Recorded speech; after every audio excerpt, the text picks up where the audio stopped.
আসসালামু আলাইকুম দর্শক ভাই, আপনাদের একটা জিনিস দেখাবো। তো প্রতিনিয়ত আমরা এটা দেখি, ঠিক আছে? তো আপনারাও দেখেন। তো আমাদের এটা চোখে পড়ে গেল, ঠিক আছে? কি চোখে পড়ে গেল, এই যে দেখেন, এদিকে দেখান, ক্যামেরাটার দিকে দেখান। তো এই যে দেখেন কাঠ, ঠিক আছে? তো আসলে দেখেন, এই যে কাঠগুলি দেখেন, ঠিক আছে? তো এই কাঠগুলি সাকিব ভাই, ঠিক আছে? সাকিব ভাই, দুবাই গেট হাউস, ঠিক আছে? তো এটা প্রতারকের এটা নতুন একটা কৌশল, ঠিক আছে? প্রতারকদের নতুন একটা কৌশল কি? তো এভাবে আপনার আবাসিকের কাঠ ফেলিয়ে যাবে, ঠিক আছে? রাত্রেবেলায় ফালায় যাওয়ার পরে আপনারা তো মনে করেন যে অন্যটা মনে করে ফোন দিবেন, যাবেন, যাওয়ার পরে আপনাদের মোবাইল থেকে শুরু করে শরীরে যা থাকবো সব রাইখা দিব, সম্পূর্ণ রাইখা দিব। প্রতারকদের নতুন নতুন একটা মানে এটা চাল।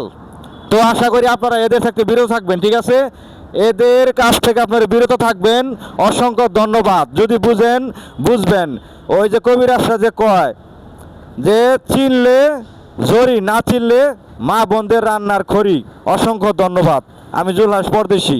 আমার পেজটা ফলো দিয়ে রাখবেন ইনশাল্লাহ।